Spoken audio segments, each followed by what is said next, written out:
Pronti? 1, 2, 3. Buona questa partenza con Tornado del Vento che va subito al comando nei confronti numero 2 a stecca di Dimar, squalificato. Antonio Boccino in seconda posizione, a precedere Zico, ben partito dalla seconda fila del primo nastro. In quarta c'è Udet Jet, mentre allo scoperto è rimasto Alessandro Bar che cerca posto lungo i birilli. 14,9 per il lancio iniziale, una maratona, sono 3 giri. Eppure Tornado del Vento ha già cominciato a sgranare un pochettino il gruppo, mentre galoppa Zanzibar Wise S, che era lì a bisticciare con Ulisse F, quale numero passa 10, ora allo Zanzibar scoperto Wise S, in quinta posizione al lato di Udet Jet. 30 per i primi 400 metri di corsa, in vantaggio Tornado del Vento nei confronti di Antonio Boccino.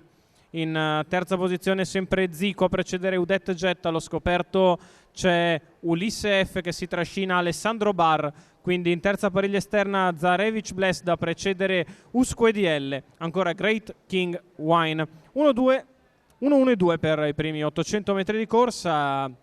Uno dei 3 giri se n'è andato e Tornado del Vento continua a gestire il ritmo indisturbato, al ritmo che ovviamente ritiene più opportuno Massimiliano Castaldo. 1,17,5 il primo chilometro, con una frazione molto comoda in 16,3 per la curva di destra. Sulla dritta opposta alle tribune, Tornado del Vento in vantaggio nei confronti sempre di Antonio Boccino. Cercano di avanzare ora quelli che erano partiti male, in particolare Great King Wine si mette in mezzo alla pista e dà il parziale a poco più di un giro dalla conclusione. Great King Wine insiste in terza ruota e costringe Ulisse F ad andare su Tornado del Vento all'ultimo passaggio delle tribune.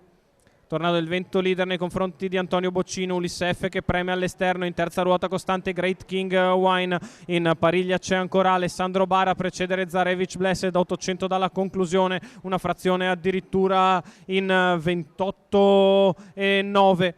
Per questi 400 metri Tornado del Vento è in vantaggio, ha respinto la prima offensiva da parte di Ulisse F e di Great King Wine. Lungo i birilli in attesa c'è sempre Antonio Boccino a precedere Zico, cercano di mettersi in moto anche Zandroz e Usque DL che vengono via dalle retrovie, anticipati da Alessandro Bara. 400 dalla conclusione, ancora in vantaggio Tornado del Vento che fa la dritta di line, 13,9 addirittura, e sta mettendo margine tra sé e i rivali. Antonio Boccino secondo alla corda, poi Ulisse F che è sempre proteso al largo cerca di venire in mezzo alla pista. Zarevic Blessed in anticipo su Usque DL che è in sesta ruota, la retta d'arrivo per Tornado del Vento che ha una di margine nei confronti di Antonio Boccino che prova l'open stretch. Tornado si difende, Antonio Boccino di dentro, al largo Ulisse F, Antonio Boccino che fionda sul palo Tornado del Vento e vince nei confronti dello stesso al terzo Zico. 29,9 la chiusono, 15,6, 2460 metri. Maurizio Cheli esultante sul traguardo, il training di Nicola Bortolotti, i colori del signor Luciano Farina. Il successo in open stretch provvidenziale inside line per Antonio Boccino che ha filato Tornado del Vento, se l'è data a campe tutta strada ma in arrivo è un filo stanco e allora il successo va a Maurizio Cheli ed Antonio Boccino. 3, 4, 6 l'ordine d'arrivo molto probabile della settima dal Savio.